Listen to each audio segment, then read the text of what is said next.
Begin to assemble your curved tabletop display by removing the entire contents from the included storage bag. Gently pull apart the accordion-style frame and then lock together the frame pieces that are separated.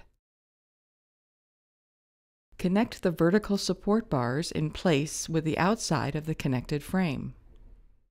Place the magnetic curved back of the display on the outsides of the frame in place with the magnetic strips all around the frame.